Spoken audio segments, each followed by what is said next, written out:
Above all giant battles, the Battle of Stalingrad now stands like a monument. It will remain in our memory as the greatest heroic battle.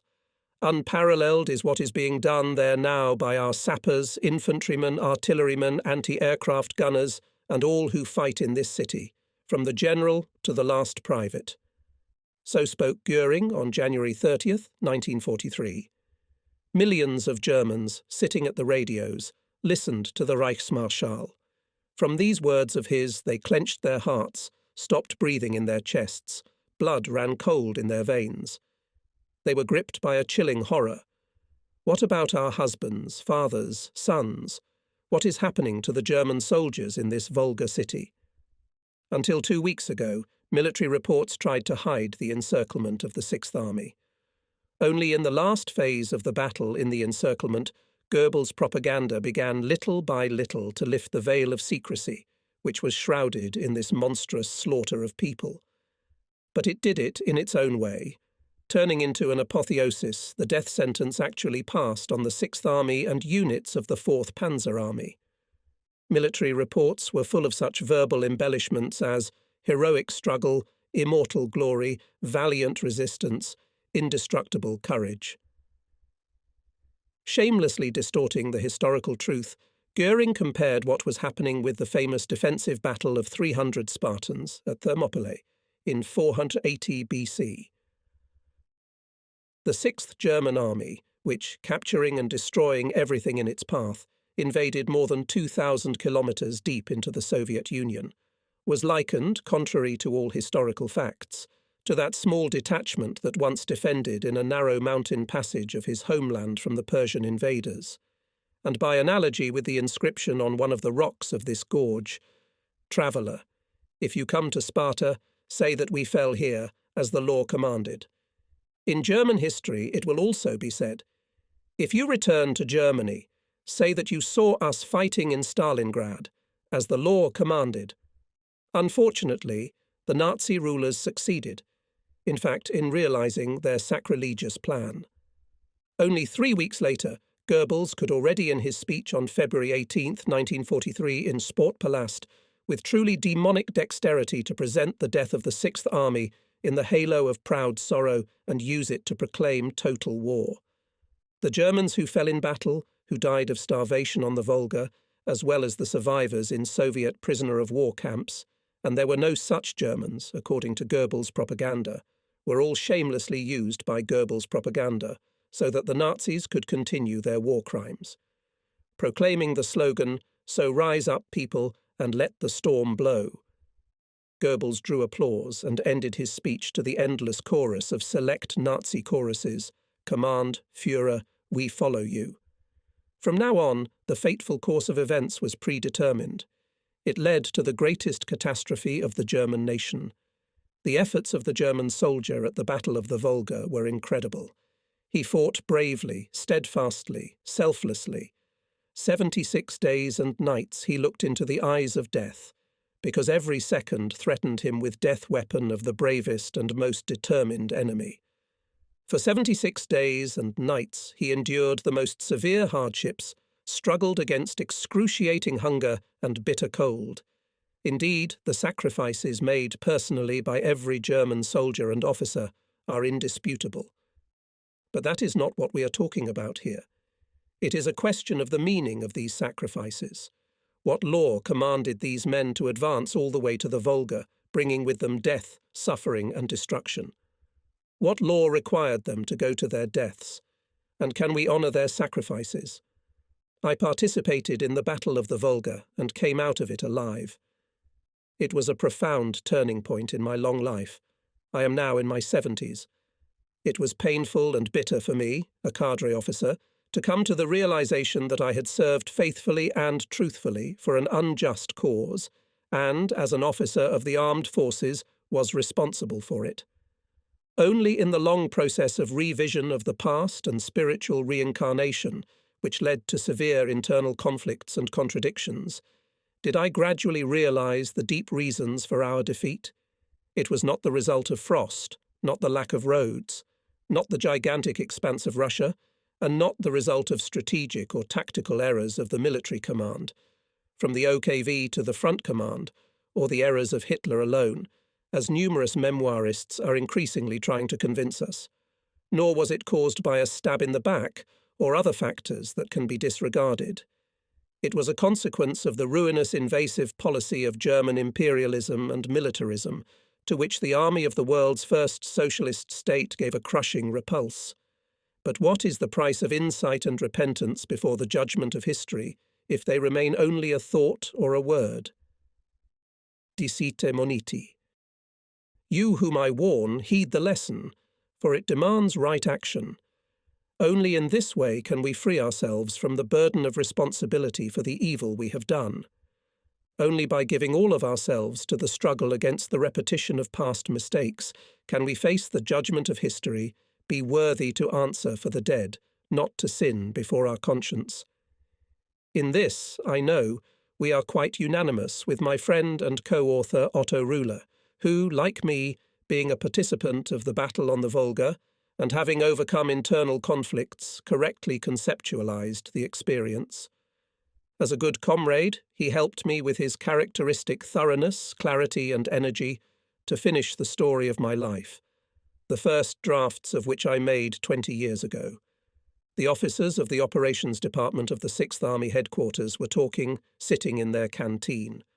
Lunch was already over. We were still waiting for the Commander-in-Chief, Field Marshal General von Reichenau. There was nothing unusual about this. Reichenau was not known for his punctuality outside of duty. He happened to show up at the table in a tracksuit. He could not be bothered with that. We knew that morning, as usual, accompanied by his young adjutant, Oberleutnant Kettler, he was practicing riding and shooting. From this he was probably delayed. Reichenau's habits were familiar to us, so we were not surprised by his late arrival. But we were struck by something else. He walked to the table with a stiff gait, as if he could hardly stand on his feet. And if he always ate willingly with appetite, today he was only picking at his plate with his fork. At the same time he moaned a little. This noticed Colonel Geim, Chief of Staff of the Army. He looked anxiously at Reichenau. "Are you not feeling well, Mr. Field Marshal?" "Don't worry, Heim, it will soon pass, don't mind me." At that moment a messenger called me into the corridor. Colonel Justice Neumann was waiting there. "Please tell the Field Marshal that I need him to sign some papers urgently. The mail must be sent today to the General Command of the Ground Forces." When I relayed this to Reichenau, he replied that he asked Colonel Neumann to wait a few minutes. I went out to settle the question of the deadline for the submission of some documents. In the front room I talked some more with Neumann and one of our resident officers. Then the door opened and Reichenau appeared. He signed the papers handed to him.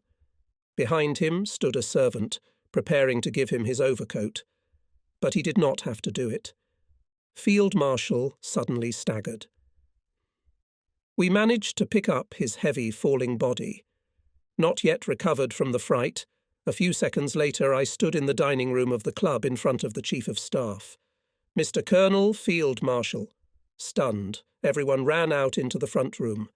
Field Marshal General, not long ago, full of energy and vitality, was now lying helplessly in the arms of two residents. His as if extinguished eyes stared intently into the void. Apparently, he was unconscious. Chief of Medical Service of the 6th Army Dr. Flade, 2 days before the incident went on a business trip to Dresden, so I called the chief physician of the hospital in Poltava. We took Field Marshal in an automobile to his apartment. The doctor who arrived diagnosed paralysis with a lesion of the central nervous system. He shook his head worriedly. The right arm and the right half of Reichenau's face were paralyzed. Colonel Heim immediately let the General Command of the Land Forces and Hitler's headquarters know what had happened. After all, Reichenau was the commander of both Army Group South and the 6th Army. Now both were left without leadership. This was all the more unpleasant that the Soviet troops were now conducting a successful offensive on the flanks of our army. When Dr. Flade was nevertheless summoned by telegram from Dresden, Geim suggested to the OKH, in addition, to bring biplane to Poltava Professor Horein, who was Reichenau's house physician in Leipzig. At that moment, Horain was on the northern front. On January 16th, Professor Horain and Dr. Flade arrived in Poltava by plane. Reichenau's condition by this time had deteriorated considerably. The diagnosis read, deep cerebral hemorrhage. In the evening of January 16th, it seemed that there was a slight improvement. The Concilium of Doctors decided to take advantage of this to transport Reichenau to Leipzig, to the clinic of Professor Hochrein, if only at all, and there would be able to help so seriously ill. January 17th, 1942. At 8:30, 2 planes started. Field Marshal did not live to see this moment. He died just before departure. In one car, Dr. Flade accompanied the deceased, in the other flew Professor Horain. About 11 o'clock, Lemberg appeared in sight, where fuel was to be gained. The plane with Reichenau's body went to land too late, crashed directly into a hangar on the airfield, and crashed to pieces. Field Marshal's body was so disfigured that his remains had to be bandaged. Dr. Flade's left arm was broken. Shortly after the accident, February 11, 1942, he wrote in a letter to General Paulus, "My pilot thought that in Lemberg he would be more convenient to land, and on the fly turned just where at 11:30 a.m., and had a disaster in this attempt." It is truly a miracle that we all did not crash to death, especially if you look at what happened to the plane. Hitler ordered to organize a solemn funeral for Field Marshal Reichenau at the expense of the state. As a representative of the Sixth Army at the funeral ceremony, attended by Major General von Schuler, former for many years, Adjutant Reichenau. The fierce fighting that had begun in the meantime made it impossible for any of the division chiefs of our headquarters to leave the field. The leadership of Army Group South was entrusted to Field Marshal von Bock. January 20th, 1942, he began his duties as commander. On the same day arrived in Poltava and Lieutenant General Paulus, the newly appointed commander of the Sixth Army. Caused by the death of Reichenau, interregnum ended. Both commanders faced difficult tasks. Red Army units knocked out the 294th Infantry Division from its positions near Volchansk, northeast of Kharkov. As a result of the offensive on both sides of Izium at the junction of the 17th and 6th Armies, the Soviet troops had cut deeply into our positions. We had no reserves. Kharkov, Poltava and Dnepropetrovsk were under threat. From those divisions that were not hit were allocated infantry battalions, artillery divisions, and moved to the south to strengthen the right flank of the army. From the army rear area was hastily advanced Guard Division, which did not have heavy weapons. It was to hold east of Poltava, the tip of the advancing Soviet wedge. Consolidated battalions made up of rear units were supposed to be used for the direct defence of the threatened cities. The position of the army was by no means brilliant when I met Paulus at the airfield. He stood before me, tall, slender. At first he listened to my report with restraint, then a smile appeared on his thin face. "A Hessian too?" "Yes, Mr. General," I replied. "Well then, Adam, you and I will get together quickly." Then Paulus said hello to his old acquaintance, Captain Dormeyer, head of the officers' casino, who came with me to the airfield. When we got into the car, Paulus first thing he asked, "How is it at the front?" "I am familiar with yesterday's evening summary of the army. Has anything changed since then?"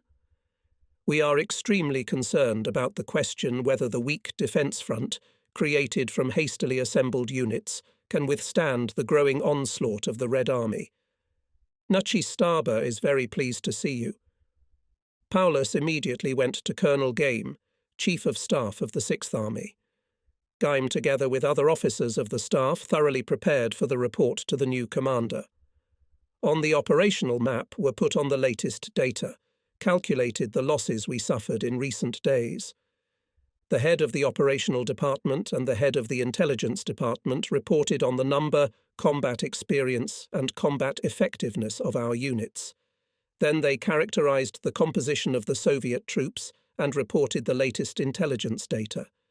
Colonel Heim proposed to unite under one command those combat groups, which so far were part of different regiments and divisions, but performed the same task.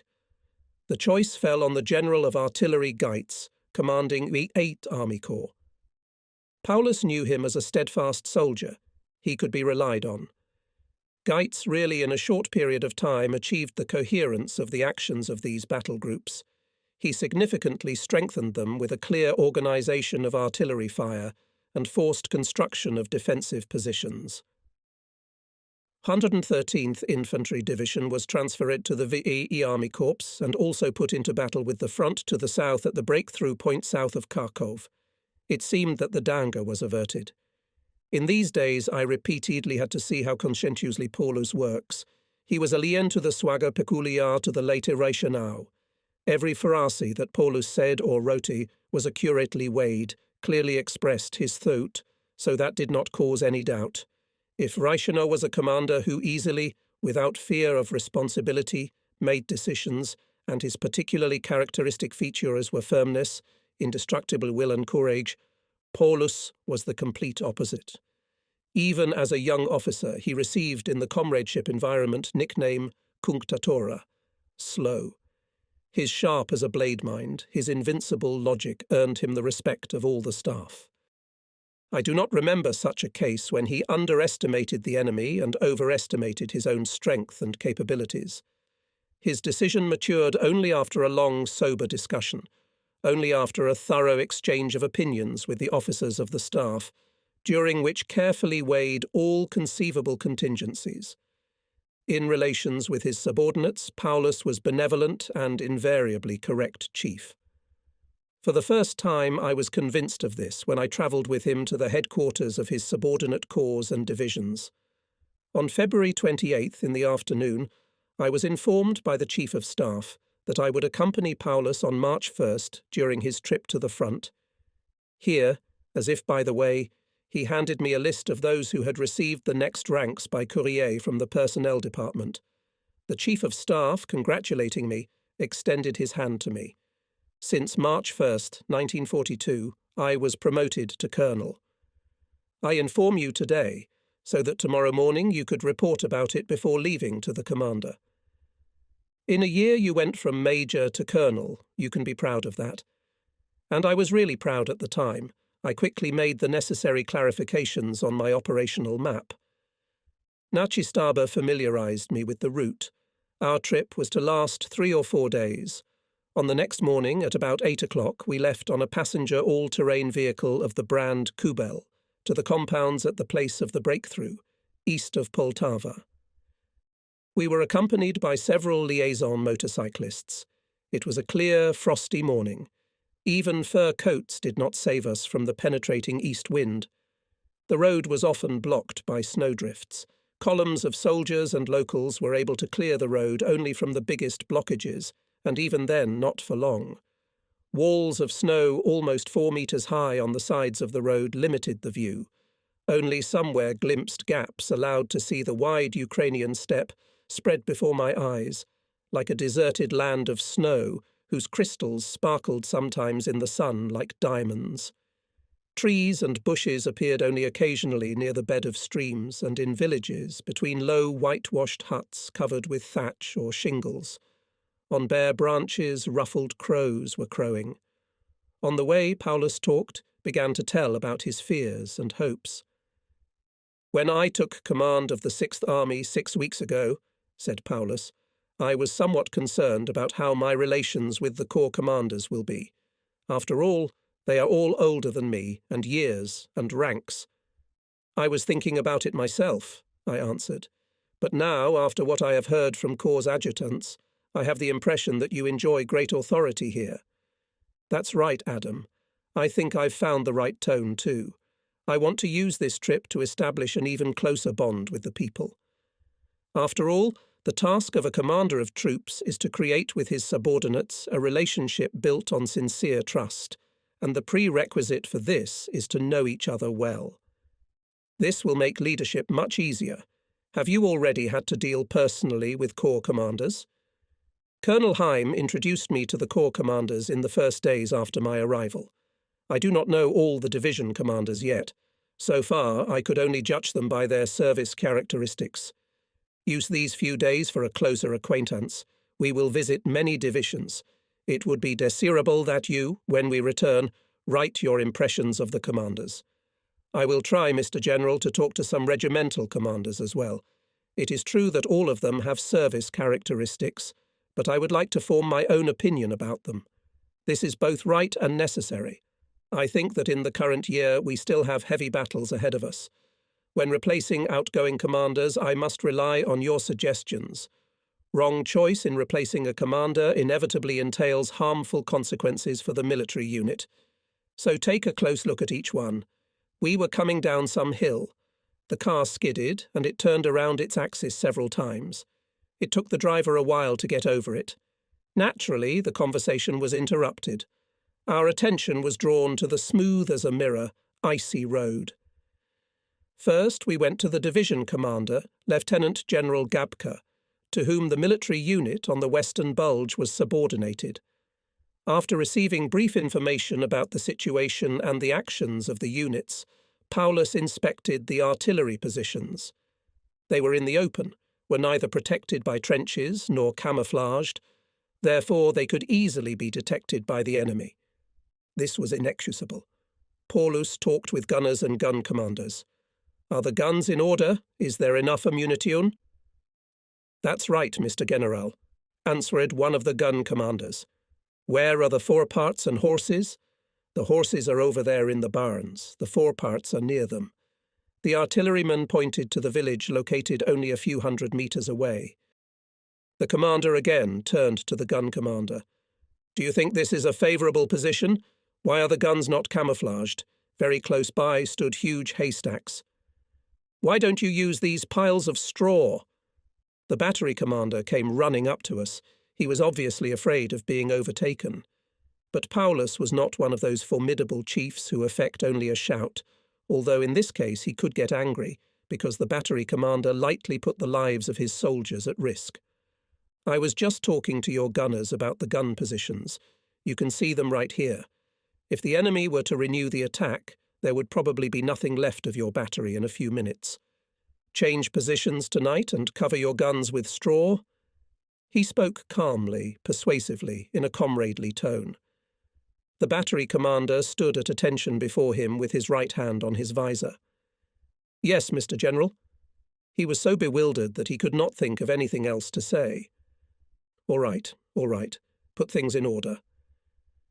With these words, Paulus left the stunned officer. We again sat in the car and again desperately cold, in spite of our fur coats. The following conversation we had in the area of location of Voi Army Corps, in the settlement to the south of Kharkov. For some time Paulus did not say a word. He was busy with his thoughts. Suddenly he looked at me. I do not understand why Timoshenko 9 does not continue the offensive. Defensive position, which you and I have just examined, would not resist a decisive blow. I have already noticed this when we stood in artillery positions.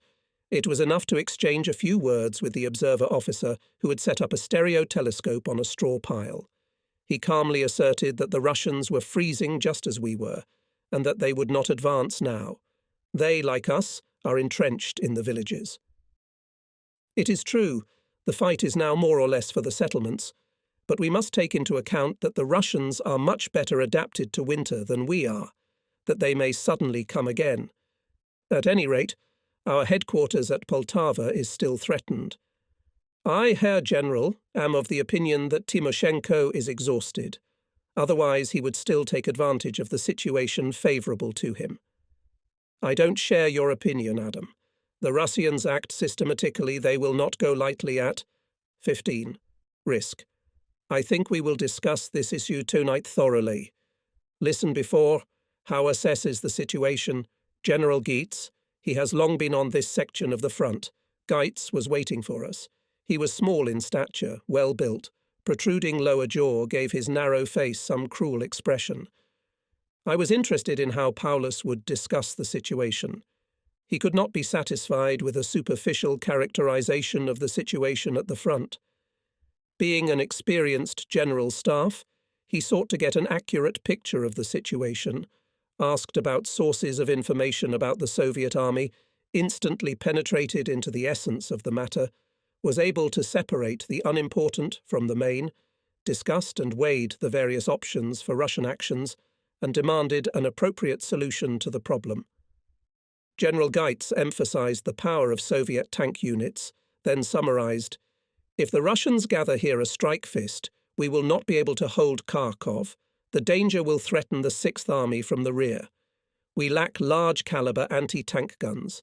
I ask you to provide me with several batteries of anti-aircraft guns of 8.8 caliber. They would give us the opportunity to repel the attack of enemy tanks." Paulus quite realized what danger threatened German troops in Kharkov. Certainly it was necessary to check earlier whether it is possible and what exactly anti-aircraft batteries to allocate for General Geitz. Turning to him, Paulus said, "When I arrive in Kharkov, I will talk to the Chief of Staff of the Army. I hope we can help you." In Kharkov, ordinarians were waiting for us. We took an apartment in small houses on the outskirts. Both rooms and the kitchen were furnished cosily, and the main thing, especially after this trip in the bitter cold, we felt a pleasant warmth. We had dinner together at Paulus's apartment. I lived next door in a neighbouring house. We were served potato pancakes and real coffee. After dinner we sat together for a long time. The commander resumed the conversation he had begun during the day. "As I told you, Adam, I do not share your 16th opinion that the combat effectiveness of the Red Army has decreased. Near Moscow, the Russians not only delayed our tanks, but even, as you know, went on the offensive December 5, 1941 on the Kalinin front, far away from our troops and inflicted on us a very sensitive damage 10. I observed this first period while still in the headquarters of the ground forces. I thought deeply about the situation anew, Mr. General. The Reds really showed at Moscow what even greater opportunities they have. They quickly found our vulnerabilities, broke through our positions and pushed us to the deep rear. I wrote to me about this General Schubert, whose adjutant I was until last November. His 23rd Army Corps was many days in encirclement near Rzeszów. Only by straining the last of his strength he managed to withdraw his troops. Many points that we captured at great cost are now lost, such as Toropets. Yes, Adam, at Rzeszów the situation is extremely complicated. In addition, we lost a lot of valuable material. The Russian offensive on the Central Front created great difficulties for the general command of the land forces. It was not clear how to close the gaping holes of the breakthrough. You yourself understand that I am extremely worried about the situation of our army. Timoshenko's army, which broke through at Izium, threatens our deep flank south of Kharkov. The forces opposing Timoshenko's army are unable to repel the new offensive. The danger to the northeast of Kharkov near Volchansk has not yet been eliminated. New forces have not yet arrived for reinforcements, so that we may find ourselves in circumstances in which we have to hold our present positions, relying on the compounds already operating there. Moreover, with their help, we can sooner eliminate the enemy's inroads. Until this is done, we are in an extremely dangerous position 11. Before us lay a map. On it were drawn the latest data operational summary. Paulus spoke by telephone with the Chief of Staff on the motion of General Geitz, that south of Kharkov, to be used for anti-tank defence anti-aircraft guns, 17 caliber, 8.8. Chief of Staff informed the commander about the situation in other parts of the front of the army. I listened absent-mindedly. Our conversation with Paulus is not too conducive to my mental equilibrium. I mentally reconstructed the events of today. Some of the line officers were gloomy. Many of the soldiers had no trace of their former enthusiasm, of the faith in victory that had inspired them in the first year of the war. One thing was certain. Hitler and the General Command of Land Forces consciously or unwittingly lied when they boasted before the world that the Red Army is defeated. A defeated army cannot attack in different places in the middle of winter without respite. But why these doubts? When winter is over, then things will get better. So I convinced myself. But that night I did not sleep for a long time. The next day we visited the headquarters of the 17th Army and Kekeks Tank Corps, deployed in Kharkov. I met the commander of the Tank Corps, General Stumer, for the first time here. In the army he was jokingly nicknamed Ball Lightning. This nickname suited the small, fat, alive as Mercury general. His tank divisions pushed back the enemy, who broke through to our positions in the northeast of Kharkov. I liked Paulus and Heer in conversation with corps commanders and chiefs of staff. He did not boast of his high rank and tried to convince his subordinates in the correctness of his point of view. His manner made a favourable impression on the generals. I was pleased to notice that they treated the commander with due respect. 2 days later, we left for Belgorod, the 6th Army Corps. I was excited about the upcoming data with the Chief of Staff, Colonel von Bechtolsheim. I had many months to work with him in the headquarters of the 6th Army Corps. Paulus also knew him quite intimately. During the Polish and French campaigns, Bechtolsheim was the head of the operational department of the 6th Army. We were already approaching the city when Paulus showed to the right and said, "Look, here the highway, which plays such a vital role for the supply of troops in the area of Belgorod, almost unharmed. You know that the 294th Infantry Division offered only weak resistance to the attacking enemy. Part of it, fleeing, retreated there, here to that small hill. It was possible to restore the former position only with the support of our tanks. Soon we arrived in Belgorod, and then, in the centre of the city, a terrible picture suddenly appeared before us. I was horrified. In the middle of a large square stood a gallows. On it swayed the corpses of people in civilian clothes. Paulus turned pale. The eyes of this usually calm man expressed deep indignation. He exclaimed angrily, "How dare they make their crime a public spectacle? I cancelled Reichenau's order as soon as I took up my duties. I remembered Reichenau's order very well. It happened in November 1941. I was transferred to the headquarters of the 6th Army and sent to my destination."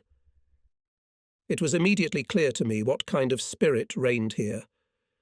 Right on the landing at the entrance to the operations department hung a large announcement with the text of this order, which had the following title, "On the Conduct of Troops in the Occupied Countries of Eastern Europe," and the signature, "Von Reichenau, Field Marshal General." What the order demanded of the troops was monstrous. It called for the wholesale murder of the Russian population, including women and children. This no longer had anything to do with the methods of warfare as I understood them. Reichenau's order surpassed even the order on commissars, according to which political commissars of the Soviet army were not to be treated as soldiers or prisoners of war, but were to be isolated and immediately exterminated. What was left of the Hague Convention? Having taken command of the 6th Army, Paulus cancelled Reichenau's order. Nevertheless, in Belgorod stood the gallows. Corps Commander von Obstfelder and Colonel of the General Staff von Bechtolsheim were waiting for us at the entrance to his headquarters. Paulus asked Obstfelder, "What were the civilians hanged for?" Obstfelder looked up at his superior. The garrison commandant arrested them as hostages because many of our soldiers were found killed in the city. The hostages were hanged in the main street, for example, and intimidation. Paulus stood before the officers slightly hunched over. His face twitched nervously. He said, "And you think that this can suspend the guerrillas? And I believe that such methods achieve just the opposite. I cancelled Reichenau's order on the behaviour of troops in the East. Order this disgrace to disappear immediately." That was Paulus. Revenge and atrocity were incompatible with his concept of military honour. He cancelled Reichenau's barbaric order. But Paulus did not go further than that. True, he was deeply indignant and demanded to remove the gallows. However, the commandant of the Belgorod garrison, contrary to the order of the army commander who executed the hostages, remained unpunished. I myself did not react to this inconsistency of Paulus. On the 4th day, we returned to Poltava. More than 2 years I was not on vacation.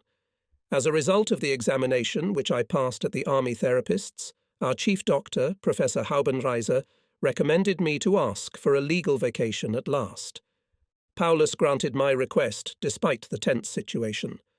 I could rely on my deputy. He was instructed by me in all matters.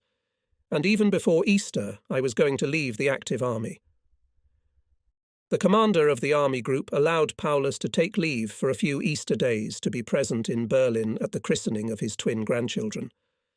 We travelled to the homeland together. From Poltava to Kiev, we were taken by a special train of Field Marshal von Bock. Paulus's automobile we carried on the platform.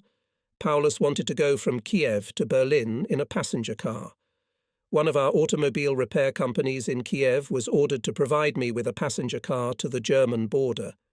I was accompanied by a young adjutant of our headquarters. From Kiev, we, without delay, moved on. At first, everything went as if smoothly. However, by evening a strong snowstorm arose, so that we could hardly distinguish the road. We decided to spend the night in Zhytomyr and leave at dawn. But in those days I was haunted by bad luck.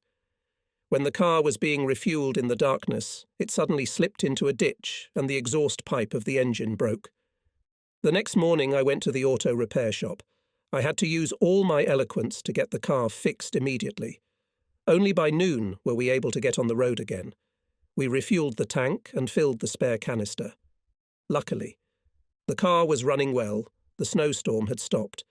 In my mind, I was already in Krakow, from where I decided to go by an echelon of vacationers going on schedule to Frankfurt am Main. In a cheerful mood, as befits a vacationer, I started a conversation with the driver, a young soldier, a mechanic by profession. "How long have you been in the army?" "Since the beginning of the war, Mr. Colonel." "And since when in the automobile repair company?" After training, I was transferred there as a repair mechanic, and I stayed with the company throughout the Western campaign. "How do you like Kiev?" "I only saw a glimpse of the city yesterday afternoon, but it made a good impression on me." "Yes, Mr. Colonel. Kiev is a beautiful city, and we have good housing here, and everything is as it should be in the auto repair shop. It would be good if it weren't so turbulent." "What do you mean?" "I wouldn't advise you to go out alone at night. A lot of soldiers and officers have gone missing since we've been here. Not from our unit. We were warned right away. When we go to the movies or to the soldiers' club in the evening, we always gather in a big group. We don't part with our weapons." "Well, well, well, the devil is not as bad as they make it out to be." "Mr. Colonel, I'm not exaggerating.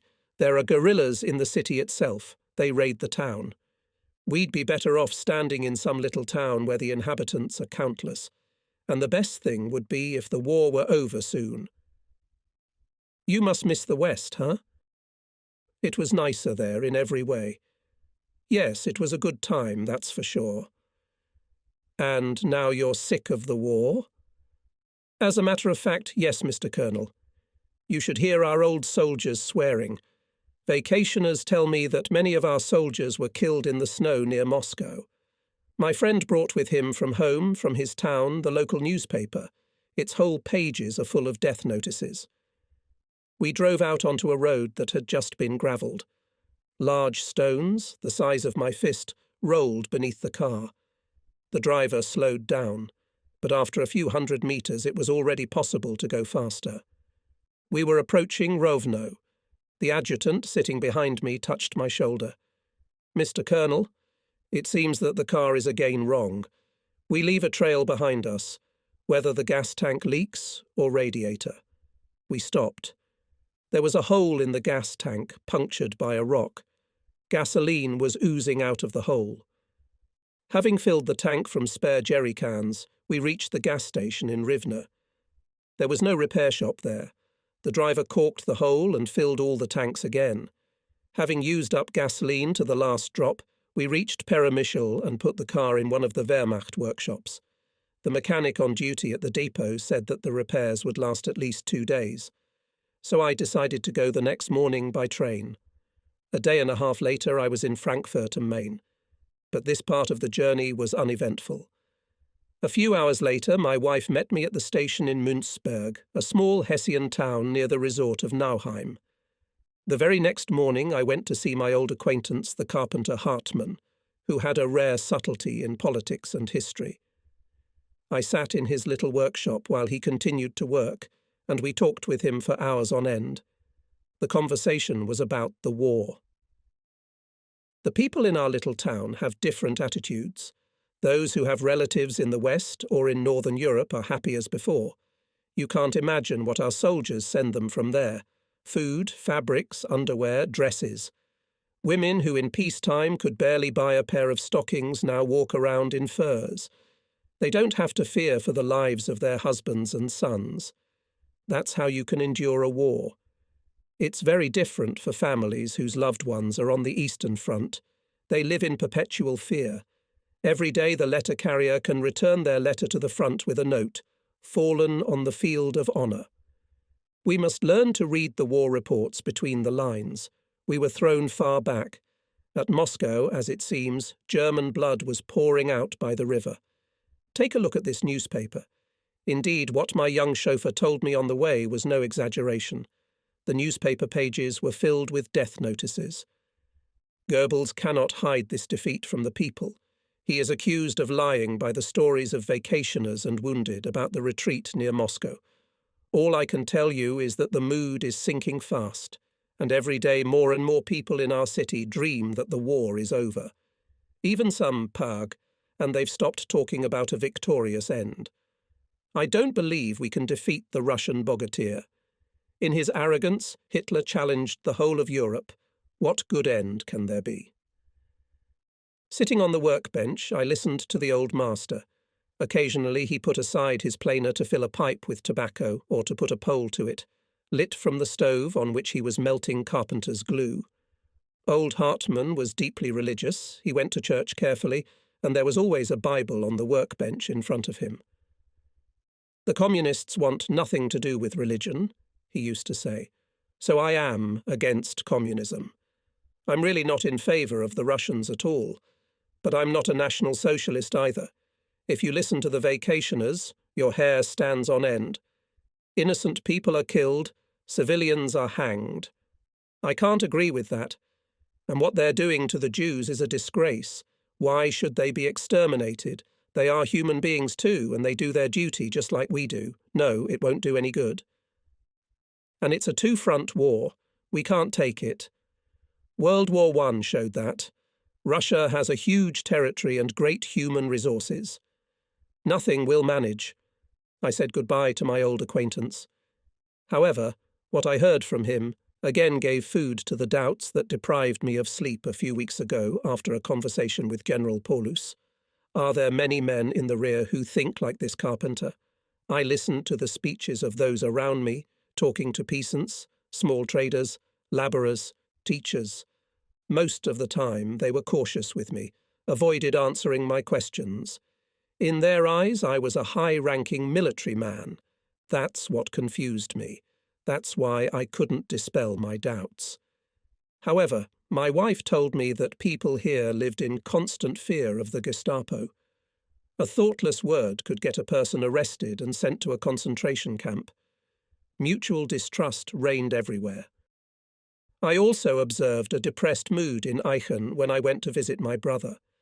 Many of my young parents had died at the front, all of them peasant sons who would one day inherit their parents' farm. In the old days, I had enjoyed travelling to my home village to visit relatives and friends. Now I had to express my condolences for their loss. Almost everywhere I met women with weeping faces. On my return from Aachen, I found in Münzberg a telegram from the commandant of the Frankfurt garrison. According to the order of the 6th Army, immediately interrupt your vacation and report tomorrow to the personnel office of the army in Berlin. It was an unpleasant surprise. My wife became quite despondent. How she was happy about my vacation, what plans we had made with her. And now everything was ruined. I packed quickly. The separation was hard on me too. In Nauheim I caught the night train to Berlin. Arriving there in the morning, I went straight to the army personnel office. I was already expected, and the officer on duty immediately escorted me onward to the courier train to Letzen, so I could only greet my brother-in-law, Lieutenant Colonel Wagner, head of department at the Wehrmacht General Staff, by telephone. In Letzen they knew of my arrival. Here I finally learned why I have to interrupt my vacation. I have to fly to Poltava, where the head of the personnel department of the land forces, General Ketelsovitsia, meeting of Army adjutants of Army Group South. I spent the night in a special train of General Feldmarschall von Brauchitsch. The train, located in the woods near Letzen, was camouflaged. It consisted of several sleeping cars, a dining car and a parlour car with chairs and a table. The commandant of the train assigned me and my adjutant a separate compartment. When the next morning I got out of the car at the Letzen airfield, General Keitel's personal airplane was already ready for departure for Poltava. The general himself arrived after me, accompanied by several department heads of the Army Personnel Department. Overwhelmed by very different feelings, I waited for the flight. A strong wind came up. We took our seats, the plane started, the lake spread out below us. Already, at an altitude of several hundred meters, we began to chatter. I'd never gotten airsick before, but this one hit me hard. When we made an intermediate landing in Zhytomyr, my legs felt like absorbent cotton. It is quite understandable that I did not have the slightest desire to get out of the car. True, it was more pleasant to fly afterwards, and still, when I felt solid ground under my feet in Poltava, I rejoiced. The meeting began the next morning in the headquarters building of the Army Group. In addition to Keitel and the chiefs of staff departments, the meeting was attended by First Adjutant of Army Group South, Colonel von Weimar, First Adjutants of the 2nd, 6th, 11th and 17th Armies, as well as the 1st and 4th Panzer Armies. We were instructed to ascertain whether the commanders of units and sub-units were fit for their positions, to report those commanders who were failing in their duties to the Personnel Directorate, and submit our ideas as to how they should be utilized in the future, and to recommend candidates to replace them, if possible from officers of the Army concerned. Our 6th Army has proposed to appoint suitable Oberleutnants as battalion commanders, and young proven majors as regimental commanders. In 1 month they would be confirmed as commanders, and in another 2 months they would be promoted to regular rank regardless of length of service. This proposal was approved. The Personnel Directorate recommended that the first adjutants, in case of loss of commanders, follow the example of the 6th Army. I emphasized that early production in the highest ranks would not only raise the prestige of officers in the eyes of their colleagues who had the same rank, but would also spur the ambition of officers. General Keitel demanded that in the Army Group before the beginning of the offensive to create a reserve of command staff of officers of all ranks. By evening the meeting was over. Immediately after it, I reported the results to the Chief of Staff and Paulus. Soon all sorts of worries came upon us. There was nothing to think about continuing the vacation. Soon another crisis arose at one of the sites south of Kharkov. The Soviet command, apparently, again tried to break through our defences. The blow was parried by 8.8 caliber anti-aircraft guns and a newly arrived division. However, the Soviet units managed to capture some prisoners from the 44th Infantry Division. Among them was, I forget his last name, a certain Feldfebel, a platoon commander of an infantry regiment. A few days later the division reported, to our surprise, that the captured Feldfebel had returned to his military unit. The division's intelligence department added in its report that the returned Feldfebel was telling everywhere as if the soldiers and officers of the Red Army had treated him well. These reports, which were contrary to our propaganda, caused considerable excitement in the intelligence department of the Army headquarters. I was present when the head of the department reported the incident at the discussion of the situation with the Chief of Staff. He had already ordered to bring the field officer to the Army headquarters, accompanied by one of the officers, because the story seemed to him very mysterious. Interrogated by the intelligence officer, the Feldfebel reported that he had managed to escape from captivity. Nevertheless, the prisoners, according to him, were treated humanely. and in the front units, and later in higher authorities, in the headquarters where they were interrogated, the prisoners had plenty of everything: food, drink, smoke. And the fact that the prisoners were allegedly beaten or shot on the spot was not even in the past. All this seemed implausible to us. The head of the intelligence department believed that the field feeble was sent to his unit in order to demoralize it. Even if it is not so, his stay there undermines the morale of the unit. Therefore, he proposed to transfer the field officer to a reserve unit with a categorical prohibition to send him to the Eastern Front. The proposal was accepted. This measure could not prevent the lively discussions that arose in the division about the incident. Most of them were of the opinion that the prisoner had been sent back on a specific mission, and that was why he had been treated so well. Only a few believed his report. But we never knew what really happened. The incident with the field fleet gave food for conversation among the officers of the army staff. I quite admitted that in this case it was not an escape from captivity, but I doubted whether it was advisable to transfer the field sergeant to the reserve units, and I told Paulus about it. Would we not thereby cause an undesirable discussion in the regiment, and perhaps even in the division? After all, Field Feeble received a good characteristic from his company commander. He is known as an exemplary, faithful to his duty soldier who always behaved well. He has not had a single reprimand. He is respected by both his superiors and the rest of the company. It seems to me that this is when the very unpleasant conversations we want to avoid will begin. Many soldiers will begin to doubt the truthfulness of our propaganda. The commander thought for a moment, then answered, "Let's try to take the side of the one who returned from captivity, assuming that he had no special assignment. Even then his stay in the unit poses a certain danger. He would have to give explanations all the time. The turn the circumstances have taken favours enemy propaganda. That's why I agree with the proposal of our counterintelligence department." I also spoke to the officer who was conducting the interrogation and told him my concerns. He smiled. We also foresaw this danger and therefore informed the division as follows. An additional check at the army headquarters showed that everything that the Fieldfebel told was not true. Most likely, he had received an assignment from the Russians to incite his comrades to desert. I was numb with astonishment. Then asked, "Is this quite credible?" "Of course it is not literally so," replied the officer, "but I am of the opinion that in this way the discussion of this story will be put to rest." For a long time afterwards I pondered over the manner and methods with which this problem had been dealt with.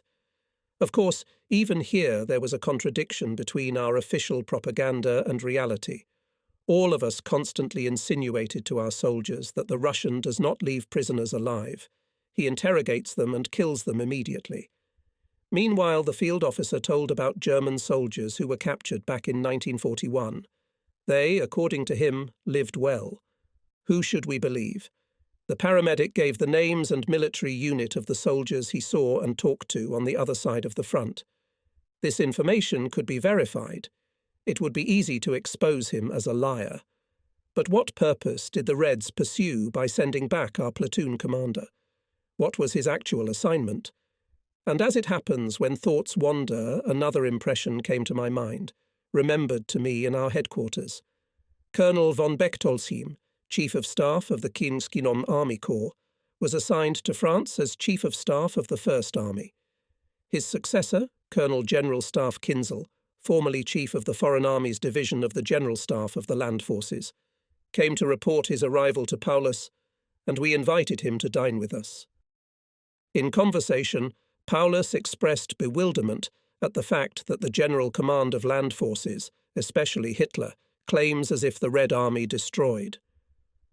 After all, that this is out of the question. Prove the actions of the Red Army since January, especially near Moscow and here at our place. What's your opinion, Kinzel? My department has never supported Hitler's thesis, which he repeated many times, that the Red Army is defeated. In my reports I have constantly pointed out to the Führer that according to the information available to us, which has been verified in every possible way, The Soviet Union is only now beginning to deploy its full military power. It has formed numerous new armies. Its military industry is in full swing. But about this, Hitler did not want to hear, because the reality diverges from his dreams. With one wave of his hand, he swept our reports off the table. It really sounded disappointing. If the commander-in-chief in his decisions are based on such incorrect assumptions, there is no telling what unforeseen consequences it will lead to. But why do the generals in the General Command of the Army and Wehrmacht condone this? Why does the General Staff condone the spread of such disinformation? It is madness to base war strategy and tactics on false propaganda. Is such criminal frivolity really possible? This question did not leave my mind. But I did not dream, even in my worst dreams, what a painful way I would come to the knowledge of the truth. Above all, I trusted Paulus. He would not indulge in carelessness, accepting such an irresponsibly underestimation of the enemy. He would be guided by his common sense. This he proved immediately in the first weeks when he took command of the Sixth Army. I considered it impossible and even dangerous to discuss my doubts with my superiors or with comrades of equal rank. True, I just then got acquainted with one officer whose straightforwardness attracted me, the new head of the Army Engineers, Colonel Zelle. But we knew each other still too little. Besides, he wore the gold badge of a member of the Nazi Party. Despite the critical remarks that he sometimes expressed, I then considered him a staunch supporter of Hitler. Only with the passage of time did I find out that Zell himself had doubts about many things at that time, and had suffered severe disillusionment with Hitler's strategy. Later we became friends. There was a big offensive in the summer of 1942. The General Command of Land Forces attached to the headquarters of the Sixth Army as a liaison officer Major General Staff Menzel. Thanks to his modesty and ability to keep silent, he very soon established contact with the operations department and enjoyed general confidence. Shortly before the start of hostilities, we were given another surprise. One of the leading figures of the Ministry of Propaganda, Fritzsche, was seconded to our headquarters as a war correspondent. He came to introduce himself to Paulus in the uniform of a Sonderführer, which corresponds to the rank of captain. After our usual afternoon walk, I sat at Colonel Felter's, the head of our operations department. In conversation with him, I asked, why was it necessary to send one of Goebbels's closest collaborators to us? Apparently, the Supreme Headquarters are waiting for a break in the course of the war.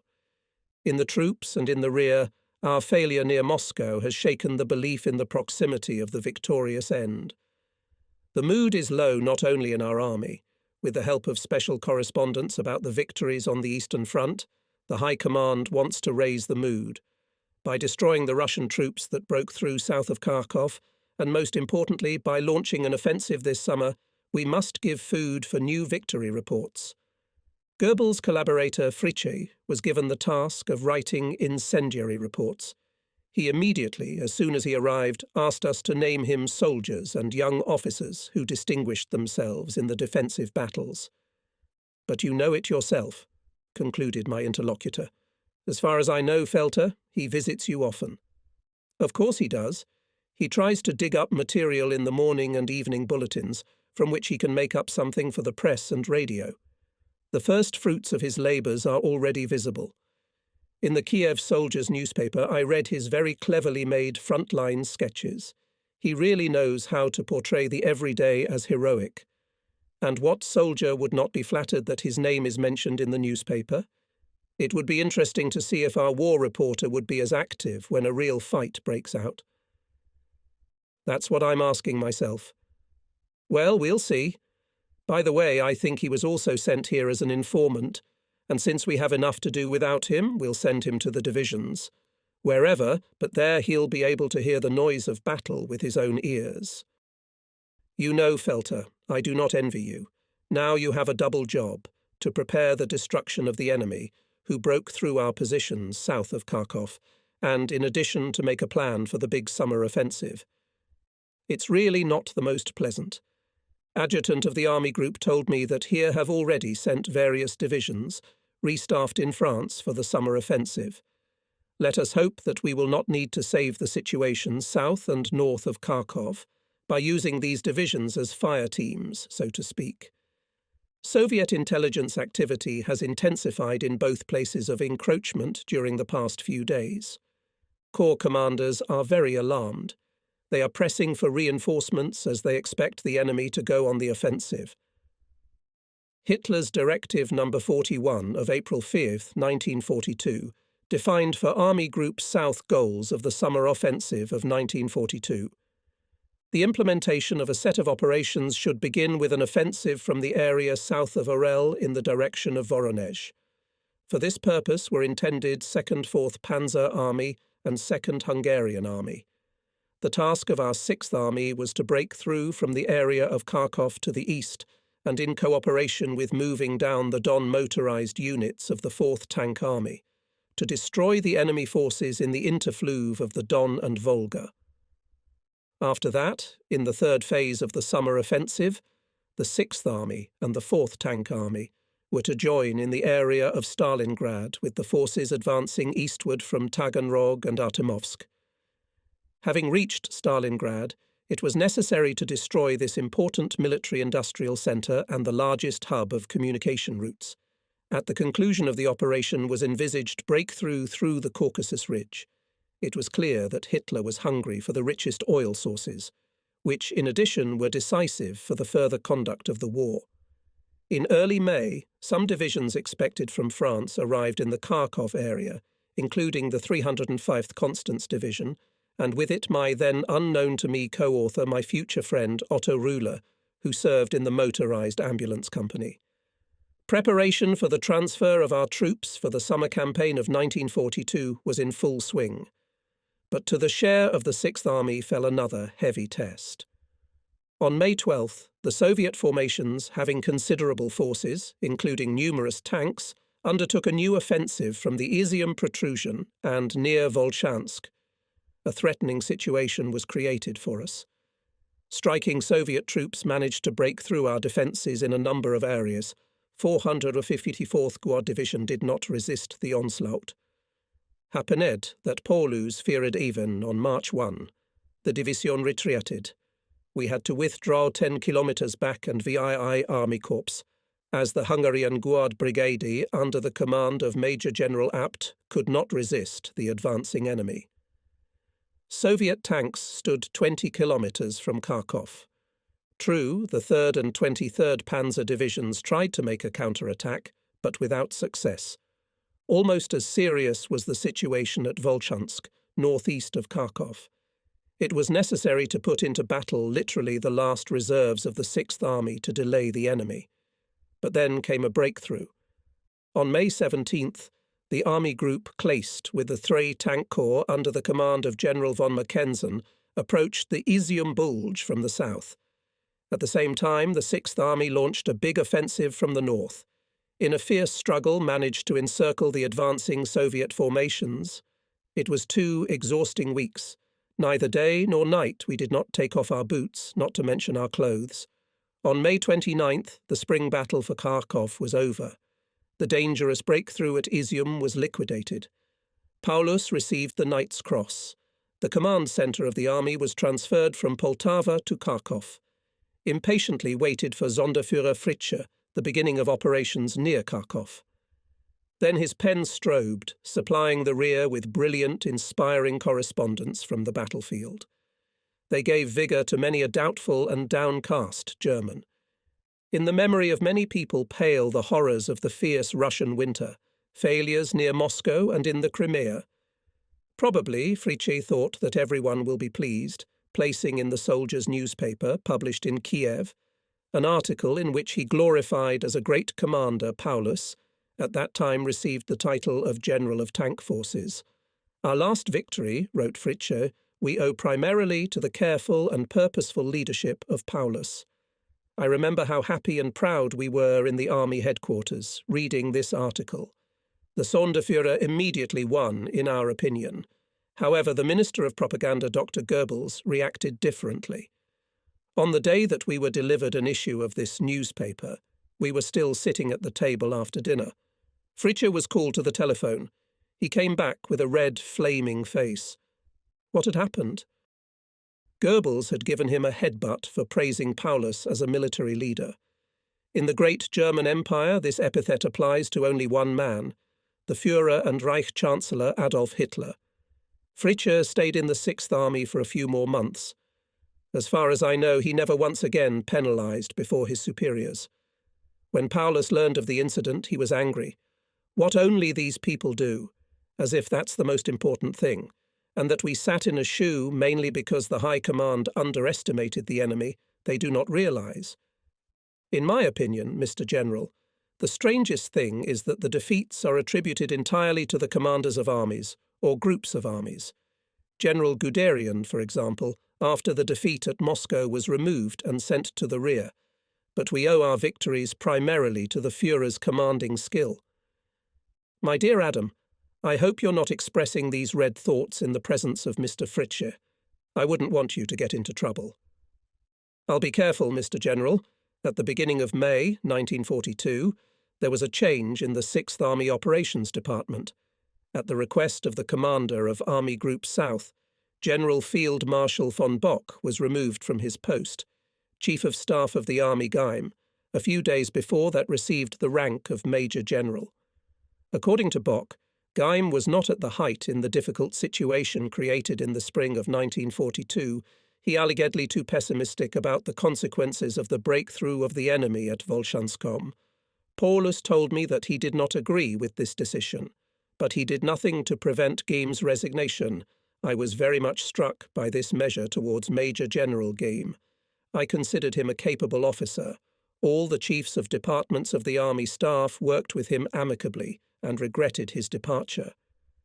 Geheim took command of the 44th Armored Division, and his successor in the army staff was Colonel General Arthur Schmidt. Was it reasonable such a replacement in the midst of the preparation of the offensive, on the eve of the summer offensive operation? Even Paulus took it disapprovingly, especially when the Oberquartermeister, responsible for all the supply, Colonel General Staff Pampel, was removed, and instead of him appointed Colonel General Staff Fink. Schmidt and Fink needed to familiarize themselves with the attitudes of their predecessors in a short period of time. Schmidt succeeded very soon. The son of a merchant, a native of Hamburg, he was a man intelligent, flexible, endowed with great savvy, which was combined with hardness, which, however, often turned into stubbornness. And, most importantly, there was between him and the former chief of one significant difference. Geheim was able to maintain good relations with all departments of the army staff. He was a soldier, and above all demanded from each of his co-workers to observe discipline and obey his orders without question, but he was responsible for each department head and helped him in any situation. In contrast, Schmidt was intolerant and arrogant, cold and ruthless. Most often he imposed his will, rarely considered the opinion of others. Between him and the heads of departments of his staff repeatedly clashed, especially with the head of the operational department, with the chief of the Oberquartermeister and the chief of engineers of the army. This by no means accelerated the last preparations for the summer offensive. Many officers of our staff sought transfer to other parts. Paulus was aware of the antipathy which inspired the chief of staff. At the slightest opportunity, Paulus tried to smooth out these rough edges, did not seriously put before himself the question of replacing the chief of staff. I regretted that a qualified General Staff Schmidt does not know how to establish contact with the army environment. Even to Paulus he treated not as he should have. Schmidt tried to lord it over the commander. This was realized, and corps commanders, who took Schmidt with a broken heart. The army needs replenishment in the battles for Kharkov. 6th Army suffered a very tangible damage, losing 20,000 people killed and wounded. My task was to close the gaps as soon as possible with the help of new reinforcements. After all, in the upcoming summer offensive should take part fully staffed divisions. In the rear were sent requests to the headquarters of military districts. In a few days it was reported that the first echelons were on their way. In Tsarkov, daily received replenishment, which was poured into the divisions. Arrived, and the last, newly formed in France divisions, as well as the headquarters of the LT Army Corps, headed by General of Artillery von Seydlitz-Kurzbach. The division commanders reported to Paulus at his command post in Kharkov. Adjutants handed me lists of officers with the indication of their positions. Among the division commanders were two old acquaintances of our commander, Lieutenant General Enneke, commander of the 389th Infantry Division, and Lieutenant General von Gablenz, commander of the 384th Infantry Division. Paulus had a long conversation with them. He was primarily interested in the level of combat training, combat qualities and experience, especially regimental commanders. I was present at the report of Lieutenant General Enneke. His report was disappointing. Jenneke's division was almost entirely composed of soldiers who had no or very little experience of warfare in the East. This was the case even with the commanders of infantry regiments. These were senior officers who had been at the disposal of the Manning service in the past. They had then undergone a course of training at the Mourmelon range in France, after which they were appointed as commanders. They are, of course, not yet commanders, as they have no experience in either troop development or command. Two of them, in my opinion, are not physically able to cope with the difficulties ahead, General Jenneke remarked.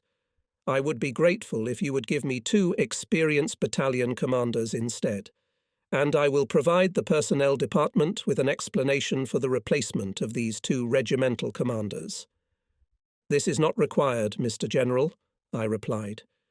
We have a directive to check the suitability of all commanders again before the beginning of the offensive, and we have been authorized to carry out the necessary reshuffling. The very next day, both senior officers were replaced by others, and they were enrolled in the Command Staff Reserve. If this problem could still be solved simply and quickly, it was much more difficult to fill the gaps that arose during the fighting. And above all, this applied to the replenishment of the rank and file.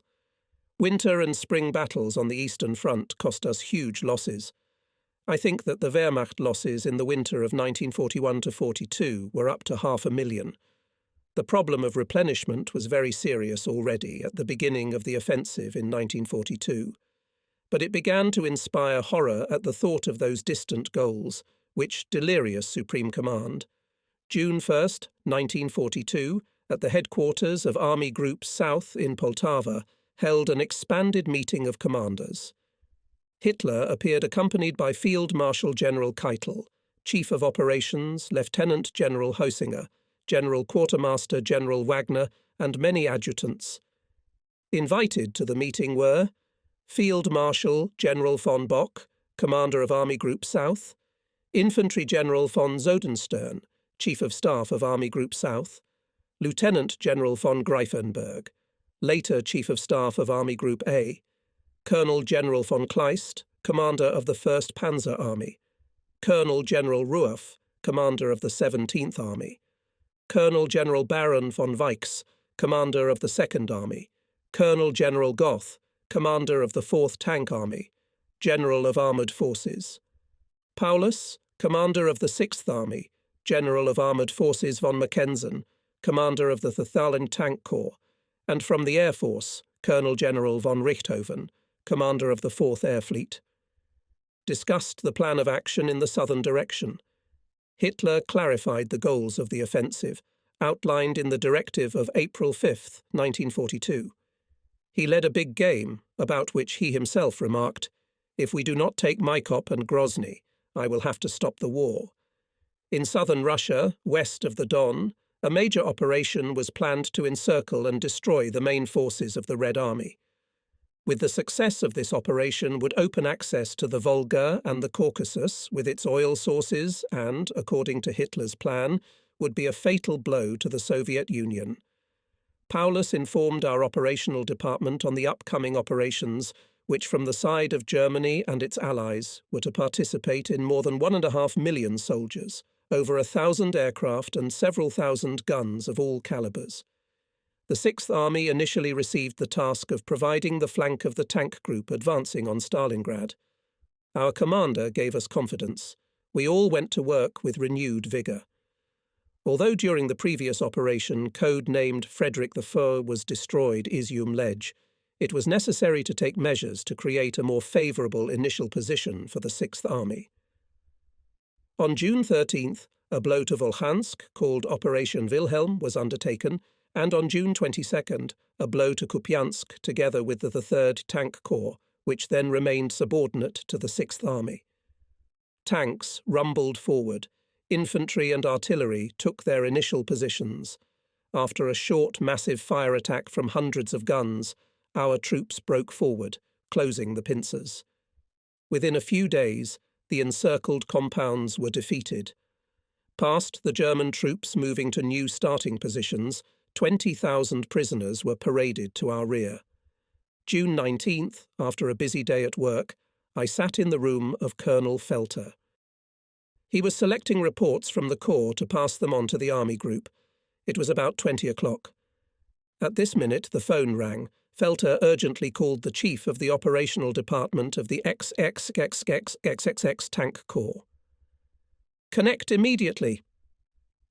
The meaning of the ensuing long conversation I could not grasp. However, I noticed that Felter's face increasingly gloomy. He rattled his pipe with irritation. Just what we needed. Knock down Fieseler Storch with the Chief of Operations of the 23rd Division, Major Reichel. He was carrying maps and orders for the first period of our offensive. I was so confused that I could not ask anything. Little by little, I realized what Felter had hastily explained to me in a few words. After the meeting held at the XXXXXX Tank Corps in Kharkov, Major Reichel decided to return to his division on the Fieseler Storch. But it was getting dark, and he had not yet returned. The liaison officer called Corps headquarters to see if Reichel flew back late. But this assumption was not justified. The Tank Corps immediately organised a search for the missing officer. Then one of the divisions reported the sad news that in the afternoon the enemy shot down some Fieseler Storch behind the front line. Infantry reconnaissance teams found the plane about 4 kilometres from our front line. Apparently he made an emergency landing, because during the shelling he was punctured gas tank.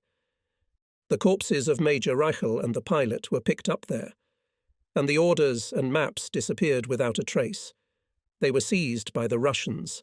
This threatened fatal consequences also because the orders had information about the upcoming operations of neighbours on the left, the Second Army and the 4th Panzer Army. Hitler intervened in this case. The commander of the Corps, General of Tank Forces Stumme, his Chief of Staff, Colonel Franz, and the commander of the 23rd Panzer Division, Lieutenant General von Beuneberg, were dismissed from their posts and put on trial. For them immediately stood up for General Paulus and Field Marshal von Bock, as all three were not directly responsible for what had happened. This made no impression on either Hitler or Göring, that is, the presidents of the military court. Stumme was sentenced to 5 years, and Franz to 3 years of imprisonment in a fortress. Only von Beuneberg escaped punishment. Reichel case gave rise to Hitler's order, according to which no commander henceforth should not know about the tasks assigned to neighbouring units. This order had to be observed with such a blunt formalism that it made it extremely difficult to coordinate combat operations. The commander of the XXXXXX Tank Corps was appointed General of Tank Forces von Schweppenberg.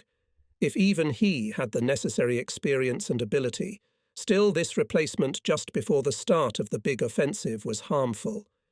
Each new commander needs a certain time until he learned to firmly hold everything in his hands and win the confidence of his subordinate parts. Paulus and Bock were particularly concerned also because XXXXX Tank Corps was to pave the way for the army in a large bend of the Don and prevent the withdrawal of the enemy for the Don. In addition, both commanders and personally hurt by the verdict of the court, because in their opinion only Reichel acted frivolously. Thus, the Reichel affair and the reprisal that completed it were weighing over the upcoming offensive as a threat of heavy retribution. There was much debate about this in our army headquarters. Can we even carry out our Operation Blue Tea in the form in which it was planned and on time? I asked Felter. The enemy is not stupid. He will try to spoil us in every possible way. Of course, we must be prepared for unpleasant surprises. But what can we do? We can't change the plan. To change it would mean delaying operations for weeks. And then winter will come, and something worse than what happened last year near Moscow will happen to us. This takes into account and OKH and the command of the Army Group. A few days later, Paulus informed us that the Army Group objects to the change of plan, but requires to push back the date of the offensive. Meanwhile, the Führer Propaganda Fritsche was not idle. The successes of the Sixth Army in the defensive battle near Kharkov, the elimination of the areas of encirclement and subsequent battles, which contributed to the improvement of our initial position, were presented in close-up in military correspondence for radio and press. Say, the armed forces of Germany are going to new feats, new victories. Winter defeats will not be repeated. The forces of the Red Army are fading. Its attacks at Izium and Volchansk were the last flash. They were crushed by the fire of our glorious weapons, shattered by the counter-offensive of our brave soldiers. Propaganda had another function. It indoctrinated officers and soldiers on a daily basis that, if captured, a German would certainly get a bullet in the back of the head, and that it was therefore necessary to sell one's life as dearly as possible. These statements achieved their purpose. I, too, generally believed them. True, sometimes I was reminded of that field sergeant of the 44th Infantry Division who had returned from captivity and told me that the Russians treated prisoners of war well. But who knows from what motives he was spreading such information? And why should I puzzle over it, since I would never be in such a situation myself? The decisive offensive was about to begin, and I had to concentrate all my thoughts on it. The Sixth Army was subordinate to Army Group South, and that the General Command of Land Forces. After Hitler in December 1941 deposed Field Marshal von Brauchitsch, he took over, in addition to the command of the Wehrmacht and the command of ground forces, everywhere in the higher headquarters, with the impression that Hitler with some distrust of most of the generals. It was also said that this suspicion is especially trying to maintain in him Goebbels, Göring, and Himmler. Unbridled power hunger and the dictator's eternal fear of being sidelined or in any way infringed undoubtedly contributed to the fact that he treated the generals of the old school suspiciously. This had to be experienced by Field Marshal General von Bock as well. In fact, he, as well as other generals, provided Hitler with valuable services. During the Polish campaign, he led in the rank of Colonel General of the Northern Group of Armies. In the Western campaign, 9 months later, von Bock commanded Army Group B, which invaded the neutral countries of Holland and Belgium. By the end of this campaign, he had been promoted to Field Marshal General, less smoothly passed in 1941 under von Bock operations of Army Group Center in Russia. He failed to take Moscow, although he put in motion the last battalion. As early as December 2nd, 1941, he said in one of his orders, "The enemy's defence is on the verge of crisis." In reality, this assessment was appropriate not to characterise the enemy's defence, but his own offensive capabilities. When the Red Army launched a counter-offensive on December 5th, 1941, the German troops were thrown back several hundred kilometres, suffering extremely heavy losses. Bock then filed a report of illness. Hitler appointed Field Marshal General von Kluge as commander of Army Group Center. A few weeks after the death of Reichenau von Bock, headed Army Group South. At first, things went no better here than at Moscow. He could not prevent the Red Army troops to wedge in on both sides of Izium. From this, his authority, already very discredited in the eyes of Hitler after the defeat at Moscow, suffered even more. It must be that the experience of the winter of 1941–42 taught Field Marshal to judge the Soviet troops a little more soberly. His assessments became more cautious. Just like Paulus, he did not think that the Red Army defeated. Thus, in the spring of 1942, he believed that she every day could try to repel Kharkov. Serious disagreements between him and Hitler arose in connection with the plan to equalize the front to eliminate interfering with our summer offensive protrusions on both sides of Kharkov. While the Field Marshal intended to wipe out the ledge at Izium in the area southwest of the Donets, Hitler demanded that the Sixth Army should take the offensive from the north. While Bock wanted to take advantage of the favourable weather, immediately attack the enemy broke through northwest of Kharkov, Hitler put the beginning of the offensive depends on when we take away from the Russian Kerch Peninsula. We at headquarters were aware of these discrepancies. I learned about them from Felter. A pretext to get rid of the unwanted Field Marshal, Hitler found soon. July 7th, Army Group South was ordered by Hitler divided into two groups of armies, A and B. The command of Army Group A received Field Marshal General List, and the command of Army Group B, Colonel General von Weichs. Field Marshal General von Bock did not receive any assignment. He was retired from the army. The summer offensive begins. At the end of June 1942, Army Group South, consisting of the 17th Army, 1st Panzer Army, 6th Army, 4th Panzer Army, 2nd Army, 2nd Hungarian Army and 1 Italian Army Corps, stood on the 800-kilometre front line ready for the offensive. Day X was set. The Army command post was located in a former student dormitory on the northern outskirts of Kharkov. From this imposing brick building, Paulus supposed to lead the breakthrough of the Red Army positions. The Army Signal Regiment was ordered to pull the communication line following the XXXX Tank Corps.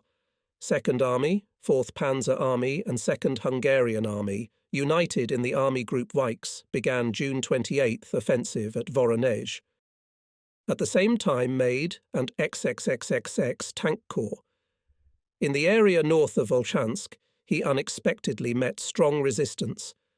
The Russians dug into the ground many tanks, around which fiercely fought infantry.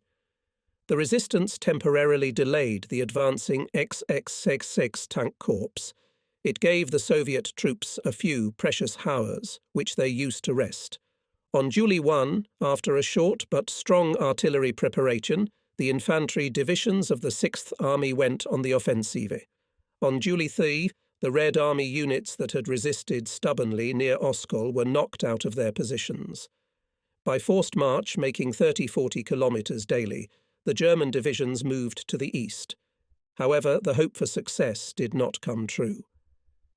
From the very first days we had to recognise that we fought only with a numerically weak but well-armed rear guard. Its fierce resistance caused us great damage. The main forces of the Soviet troops were able to avoid the destruction that threatened them. Already on the second day of the offensive, the operational department of the 6th Army relocated its command post to the area behind the former positions of the Soviet units. With excitement, we waited every evening for the operational report of the General Command of the Land Forces, which was received by Radio Intelligence Department and presented to the commander. We were quite surprised when we heard about our tremendous successes. From the summary was clear as follows. The enemy armies opposing Army Group South delivered a crushing blow. Headquarters of the 6th Army assessed these initial successes much more soberly. If we had won, then on such a huge front it would be expressed in hundreds of thousands of prisoners. The battlefields would be strewn with dead and wounded. We would have mountains of captured weapons and various military equipment. In reality, the picture was quite different. Only at Oskol we managed to take several thousand prisoners. The rest of the data reported by the divisions on the number of prisoners could not be taken into account. On the battlefield, we found few killed and wounded Red Army fighters, and heavy weapons and transport the Soviet troops took away with them. In addition, the XXXX Tank Corps, which on July 4th turned to the southeast and was advancing along the Don, was unable to block the path of the retreating Soviet troops. The corps reached the Don at Korotoyak. 2 days later it was west of Novaya Kalitva, and on July 9th it was already east of Kantemirovka. His 3 divisions stretched over a great distance. Their advance was often hindered by lack of fuel, so that the Russians were always leaving through wide gaps and avoided encirclement. One day, after a sweltering day, I was walking with General Paulus in front of the command post. We were enjoying the evening coolness. The commander started the conversation. "You rightly have already noticed that the goal we set, the destruction of the enemy, has not been achieved. Our offensive was beating past the target, in vain. I suspect that the most difficult task is still ahead. After all, XXX tank corps and later will hardly be able to catch up and encircle the enemy. To cope with this task would be possible if the 4th Tank Army advanced into a large bend of the Don and advancing in conjunction with XSXXX Tank Corps. But as it is still confined to Voronezh, although the Army Group Wykes, and sparing no effort, has not yet managed to occupy the entire city and block the railroad line leading to Stalingrad. However, the Chief of Staff recently informed me that Hitler has now decided to turn the 4th Panzer Army to the southeast. Let's hope that he will do it soon. In the meantime, the Army Command was pushing for infantry divisions to establish direct contact with the Tank Corps as soon as possible. The offensive continued unabated. Pursue the retreating enemy on his heels, being in contact with him. This was the task that Paulus put before the infantry corps. Army command post often changed location, followed directly behind the divisions to be able to directly affect the pace of the offensive. Army Communications Regiment on other days was ordered to move the main army wire and army telephone exchange immediately several dozen kilometres forward. With XXXX Tank Corps maintained only radio communication, Paulus every day travelled to divisions, encouraging troops to accelerate the pace of the offensive. They had to squeeze out of themselves the last forces. Battles were continuously replaced by marches. Night rest was short. Donitz and Oskol remained far behind. Before us lay the wide Don steppe. The July sun baked mercilessly from the azure sky, scorching the marching columns in dust clouds. There was not a road, not a tree or a bush that would give shade, not a stream to quench their thirst. Everywhere, wherever one looked, there were only wormwood and sagebrush, and legions of gophers scurrying between them. And yet this landscape, for all its monotony, had a special charm. I have seldom seen such a beautiful sunset as here. It seemed as if the whole steppe were aflame. The air was filled with spicy aromas. The tall grass came to life, grasshoppers crackled, gophers whistled, birds sang their evening song. Then the night plunged all around into deep silence, and only separate rifle shots of the field guard cut through the silence like the snap of a whip. It was a very sparsely populated region. Villages were almost always found, only in rare stretching from north to south wide ravines, valleys of streams, which made themselves known from afar by low hillocks. These villages were almost empty. Their inhabitants had left, driving their cattle after the retreating Red Army units. The houses, if they had not been damaged or destroyed by our tanks and artillery, were in good condition, clean and well maintained. In such a village among the wide Don steppe our command post was located. The operations department occupied the house where the school used to be. Its entrances were barricaded as usual. On July 9th, the Chief of Staff of the 4th Tank Army came to us on a Fieseler stalk. Her staff was ordered to take command of the XXXX Tank Corps, drawn out in fierce fighting near Kantemirovka. Chief of Staff led a reconnaissance team. He reported that on the instructions of the High Command of the 4th Tank Army is already moving to the southeast. In doing so, it will have to cross the offensive strip of the 6th Army. If no action is taken, the troops of both armies may move. Therefore, the headquarters need to coordinate their actions.